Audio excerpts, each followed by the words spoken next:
Welcome back, Breakaway Wealth. I'm your host, Jim Oliver, and with me today, my co-host for this series, Logan Rankin. Logan, welcome back.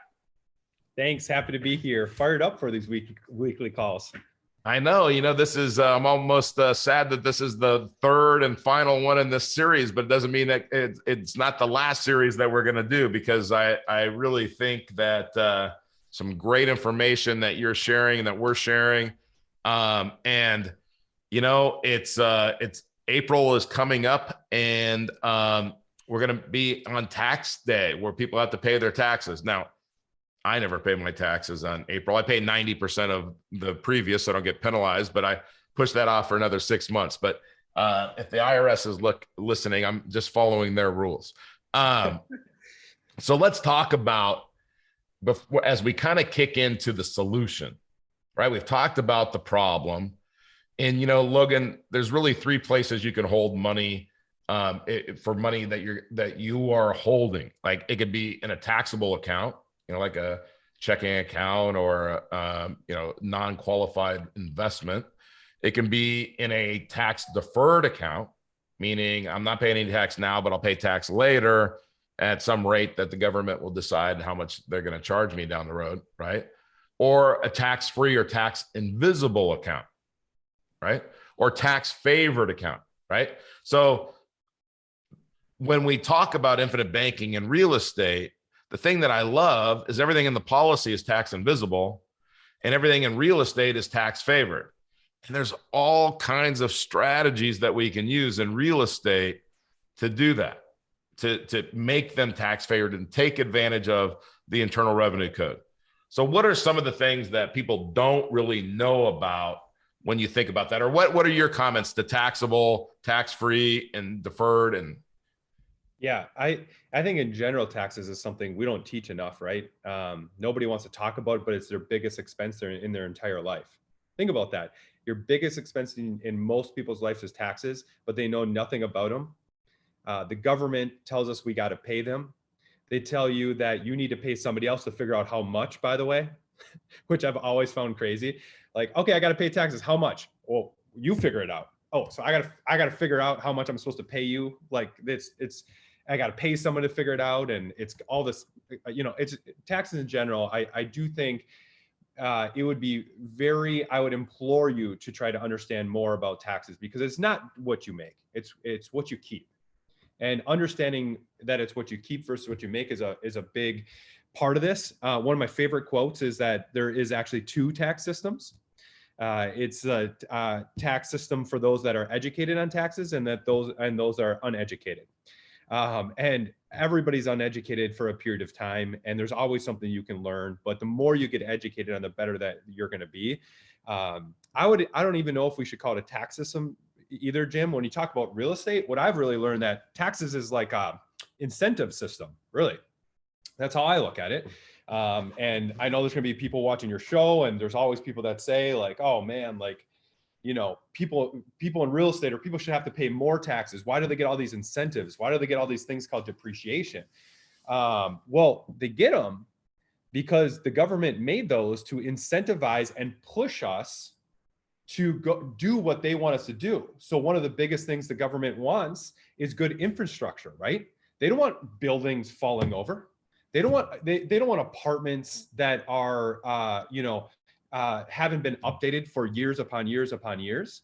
So they create incentives for landlords to be able to invest in these buildings so the buildings look great. You know what I mean? Like, in that respect, it makes sense, right? Because everything the government does is pulling strings behind the scenes to do what they need to do. And they want to make sure our infrastructure looks great. So they give incentives. So that would be my take, Jim, overall on taxes. But did you want me to tell you a little bit about like how I use infinite banking? absolutely. So one of the things, three ways that Jim was talking about where you put your money. And everybody's at a different level in real estate, and I'm here to talk mostly about real estate. So or business. And as you start to scale your real estate or your business, there's a few things that you know for sure, right?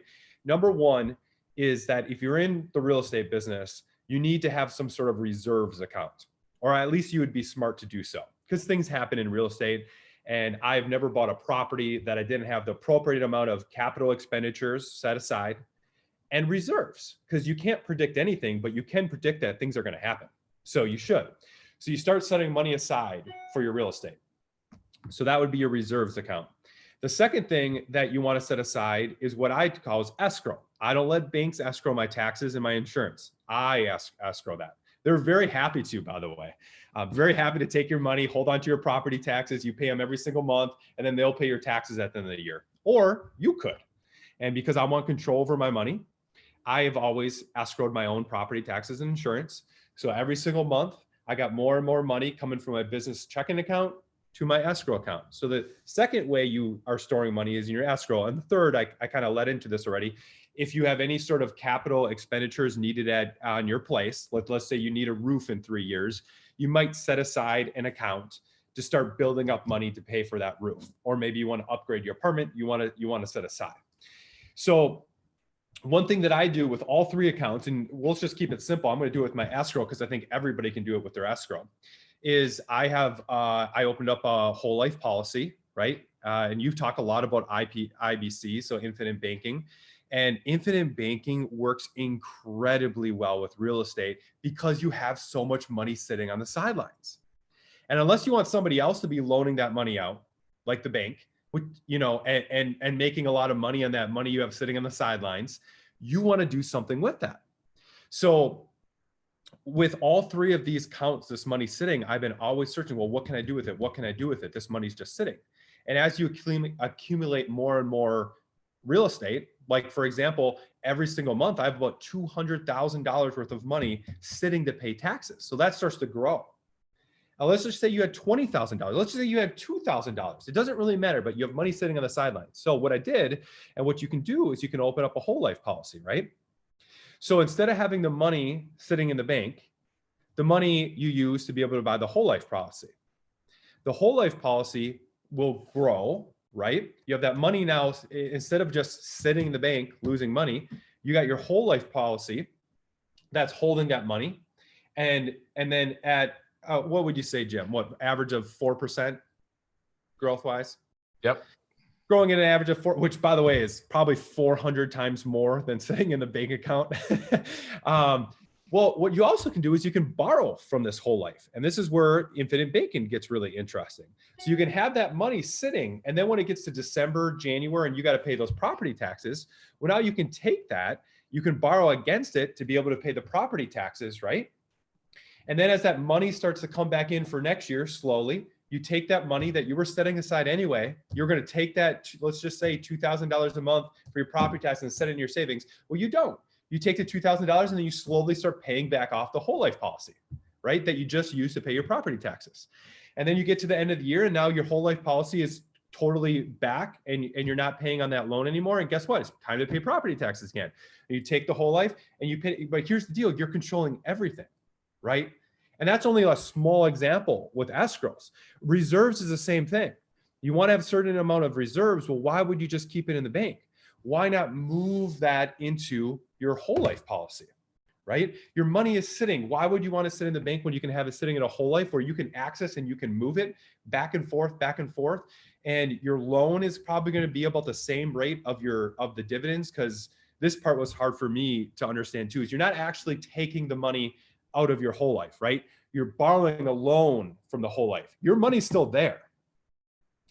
I think that's an important distinction. Your money is still moving at a 4% rate in your whole life policy.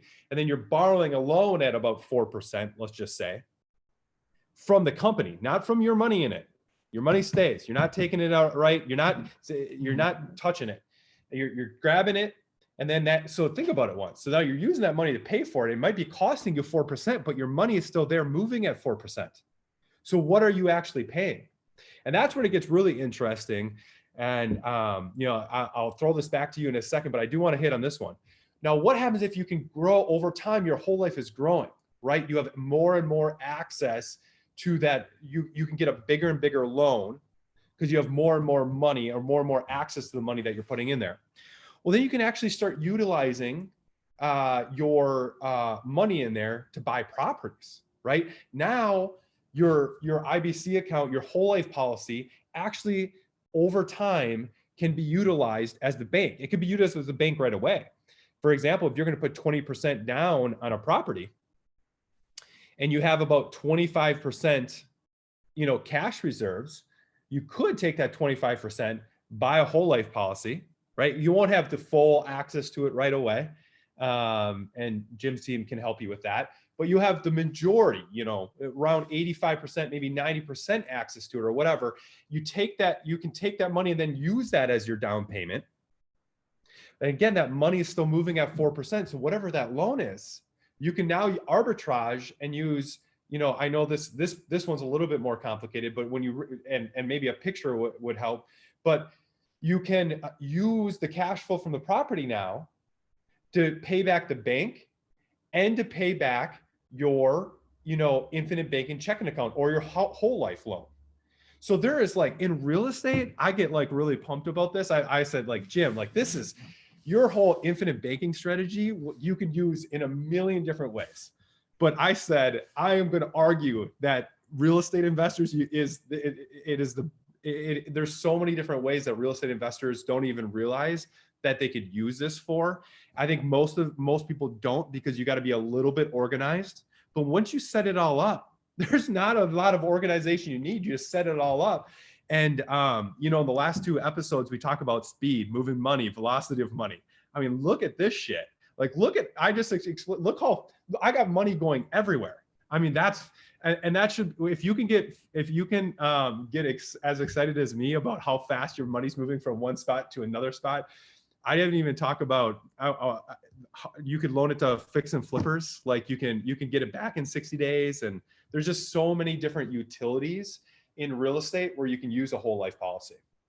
Yeah, and you said a lot of great things in there, Logan. One thing, we were talking about a deal offline, and you were talking about putting a certain amount of money in the deal and how you were structuring this deal.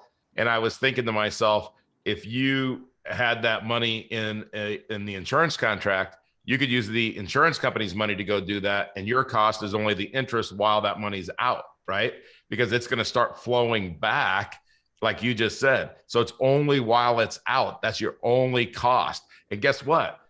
Because you run a real estate business, that cost of that interest is going to be deductible, right? Yeah. And so, and you're creating this tax shelter, this money pool that is tax invisible. And I'm using that word more and more, which really isn't a word, but tax invisible, 2 words, I guess, is where we want to be, right? Because then no matter what the government does to us tax-wise, we're not playing in that game. But, the cool thing is too, over time, that $200,000 that you're paying with your escrow becomes leveraged, meaning if I give the insurance company $200,000 in 1 month, after a few years, I have more than $200,000 to use, right? So, and by year 10, I would put in $200,000 for that month and I have $300,000 to use. So back to your point, what are you going to do with that extra $100,000 a month? Whatever you want to do, because you're in control, right? Yeah. And it is just like anything else.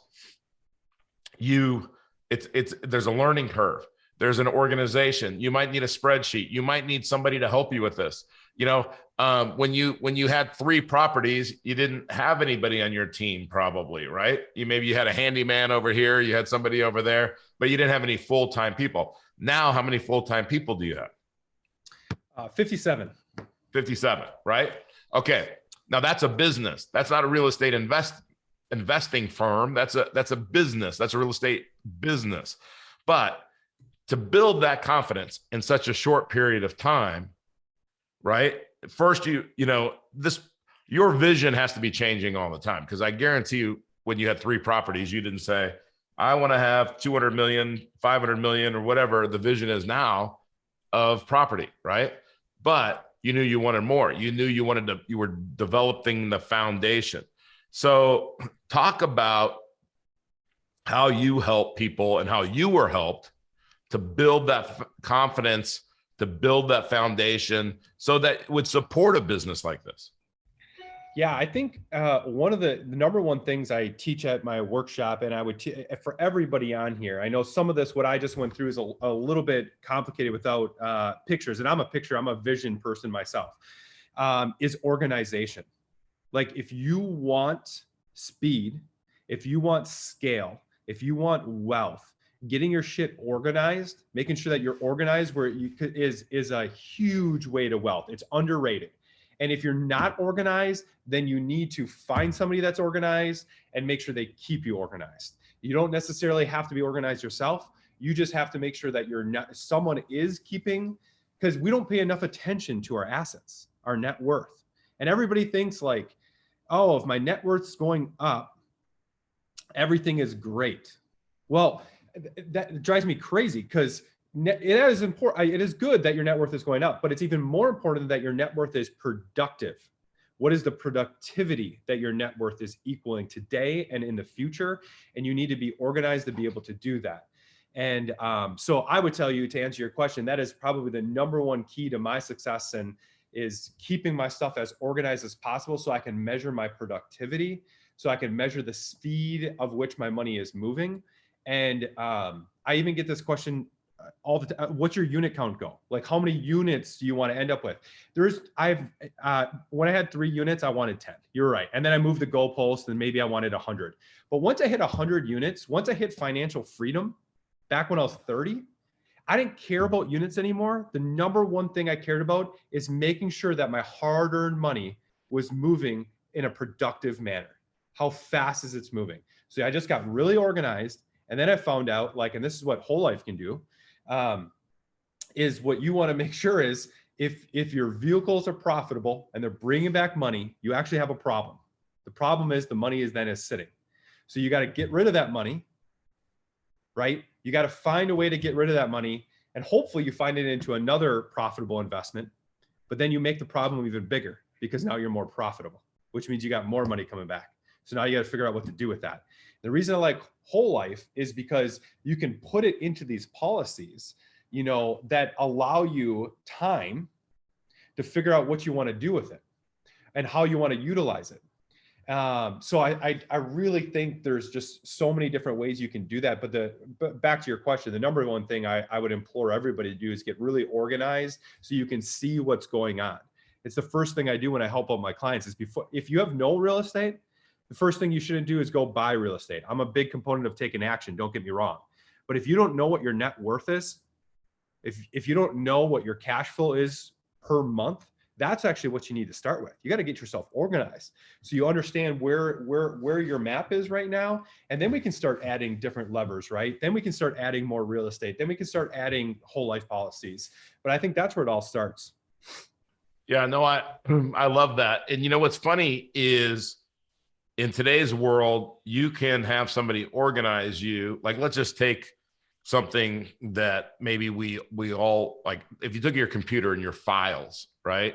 How do you organize your files? So one of my business partners, Bob Burnett, is an engineer. So when you look at his file system, I'm not sure it makes sense to me, but it's very organized, and he can find anything, anywhere, boom, right?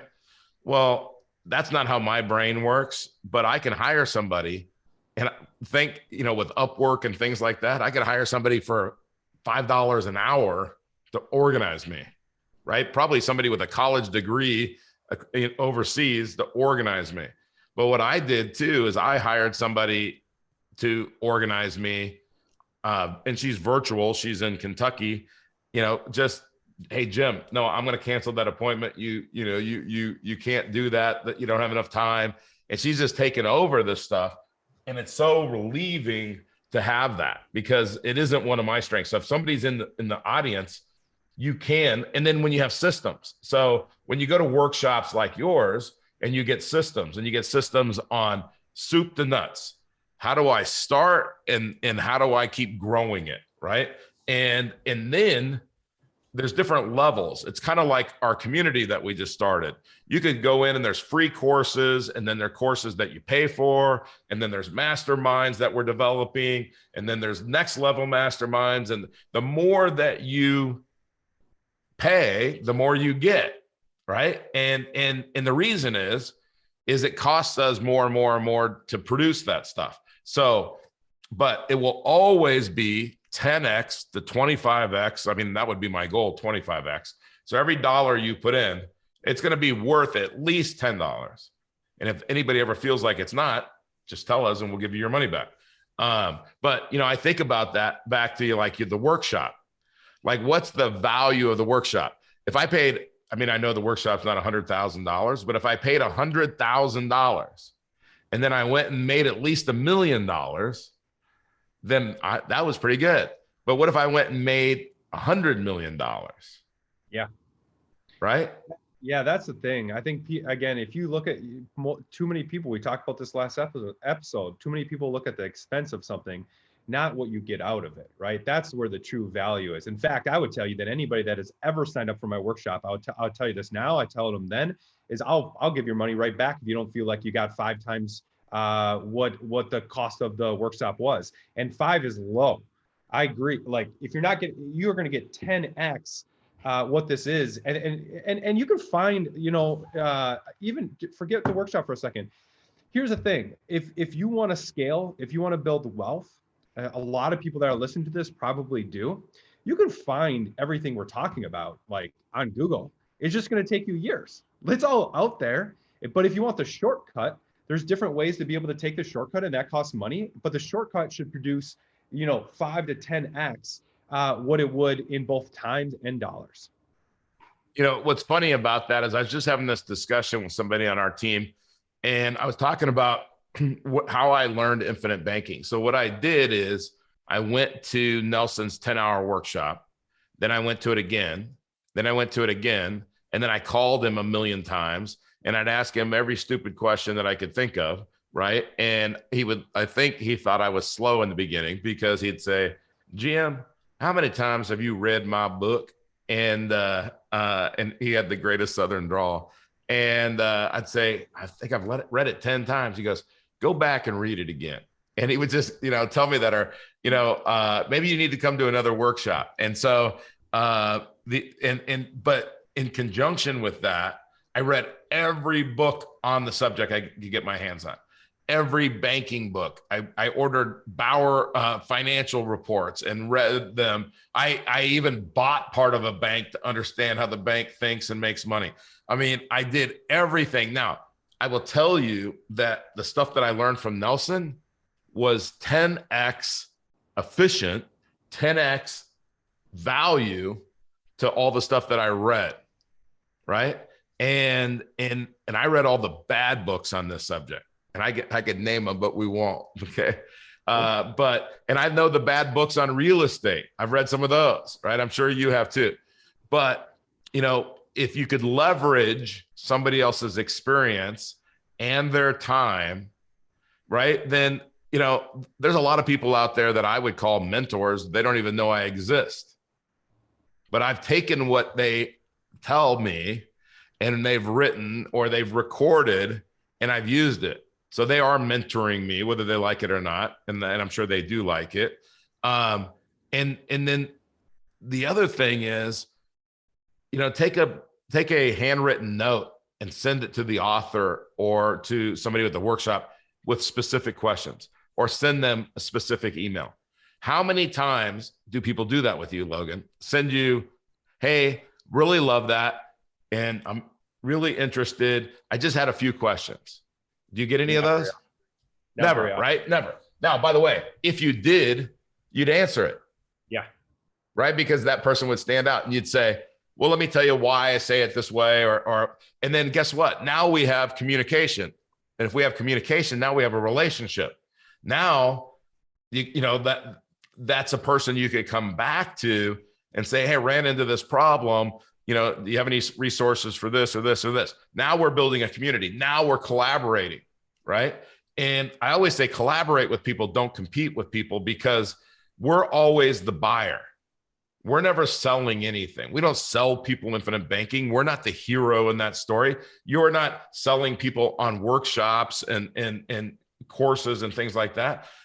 Absolutely not. You're buying, like, hey, I'm going to show you something. And I'm going to give you the confidence that maybe you wouldn't have on your own to go take action. So, when we think about that, what do you think? Okay, so you gave one example of um, of organization kind of being one of your superpowers, right? What's another superpower, or what's this? Maybe somebody in your team that you don't have that superpower, that they have that unique ability or something that you could collaborate with, or that you found and how did you start that? Like mentors or reading or whatever?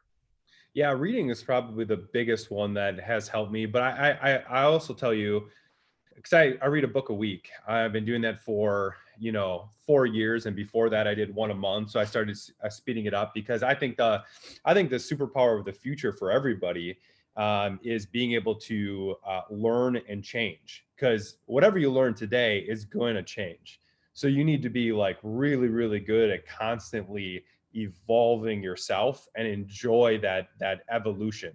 So I enjoy the journey way more than I do the destination. Anytime I think I'm getting close to my destination, I think my goals are too small. And I kick my goals further down, and then I'm like, man, I don't know enough. Like I don't know enough, and I gotta evolve, and I gotta learn. And a piece of for advice for anybody that does have people on their team, like I think it's really important to actually surround yourself with people that are have strengths that are different than you, that are smarter than you when it comes to those things, so they can balance you and help you drive for results.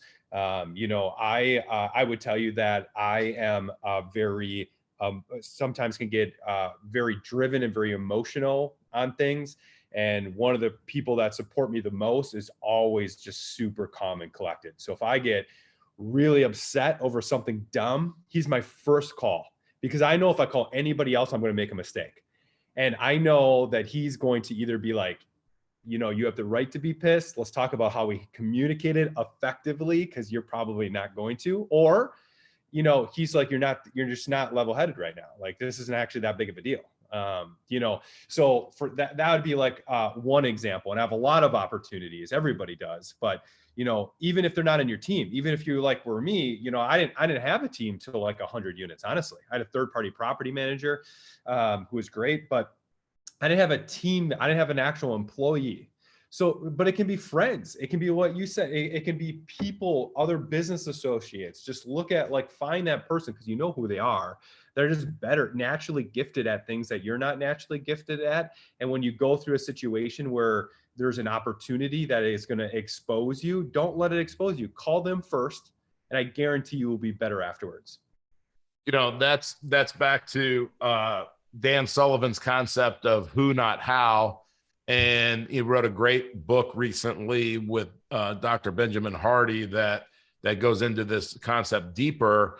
But do your unique ability, do your thing, and find when you have other tasks to be done, other areas of genius that you need somebody to step in, find that person. Don't do it yourself. But one of the things that you said about reading that I agree, and I read this recently, is that if you read just an hour a day, okay, first of all, you're going to be in the top 1/10 of 1% of all readers, right? Just 1 hour a day. Yep. But in 7 years, it'll likely put you in the upper echelon of human success within 7 years. Okay, so if there was one thing that you could do today, right?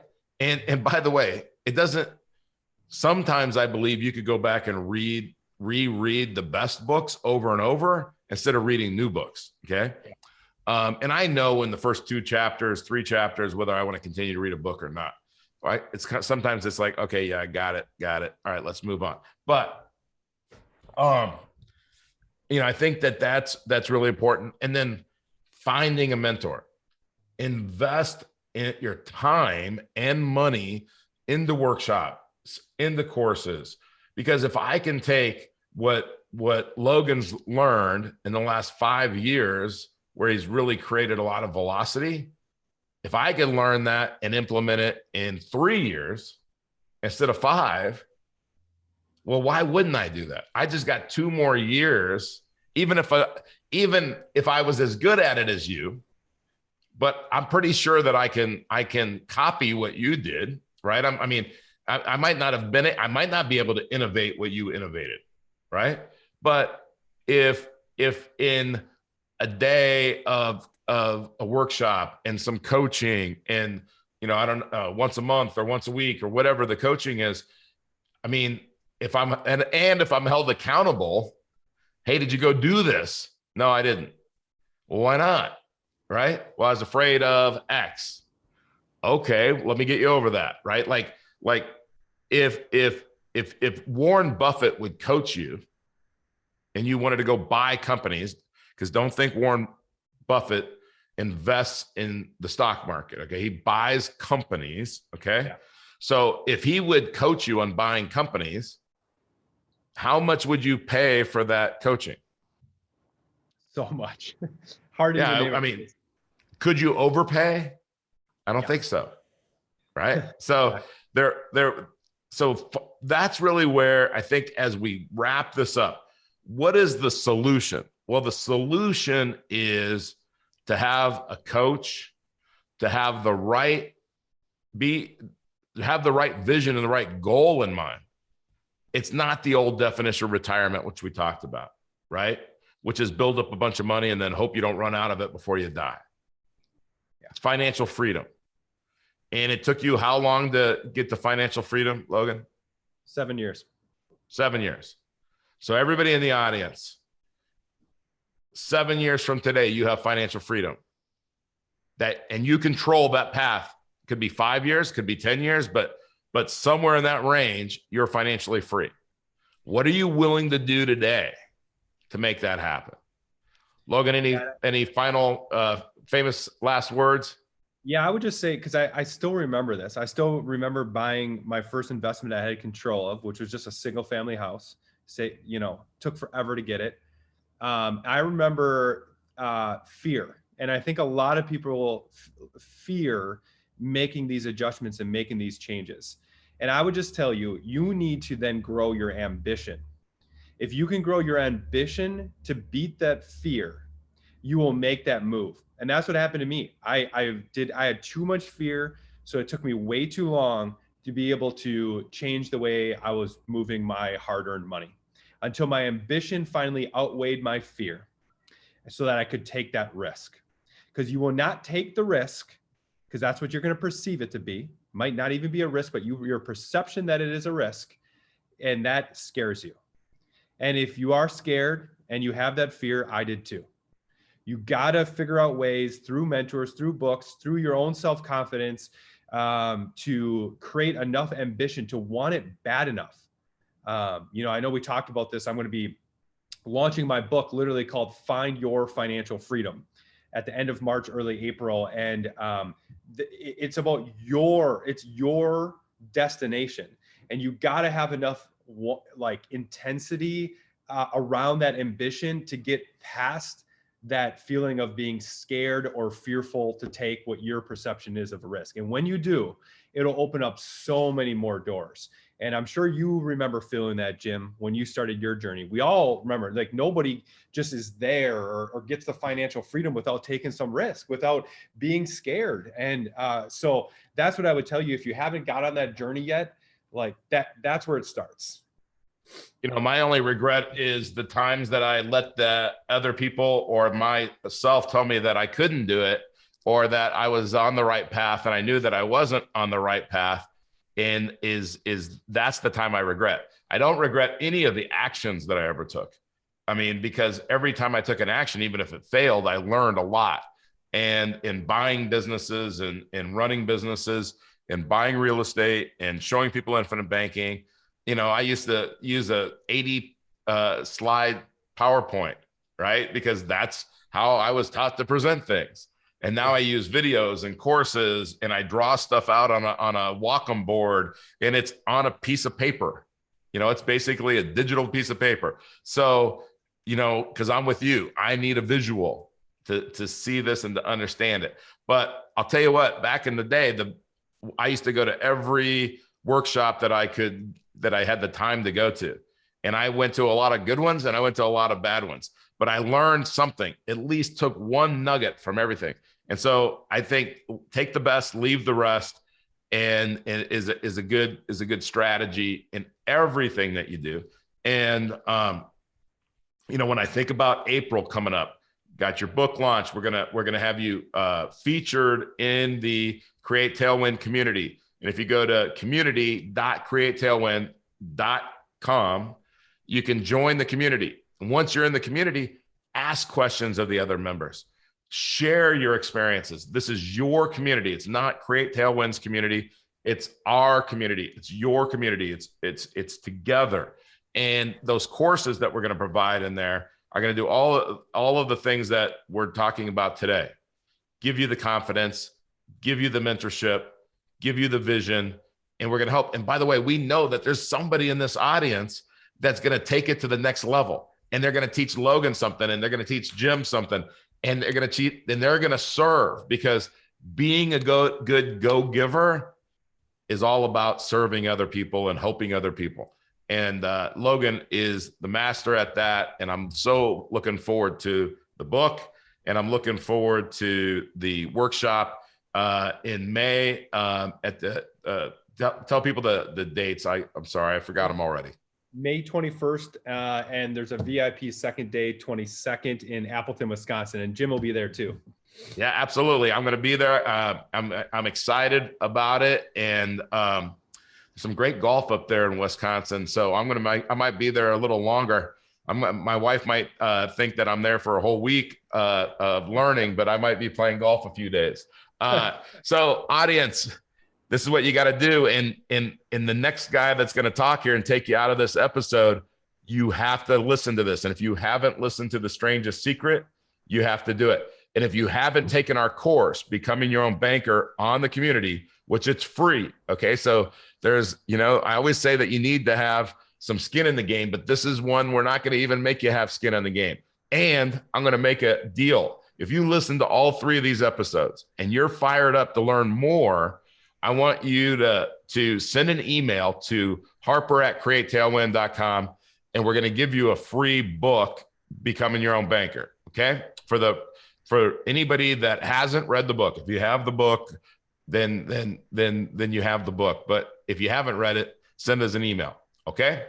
Thank you, Logan. Really appreciate your time. And this has been, I'm fired up after doing this series on financial freedom, and looking forward to the book. Same. Thank you. Thank you.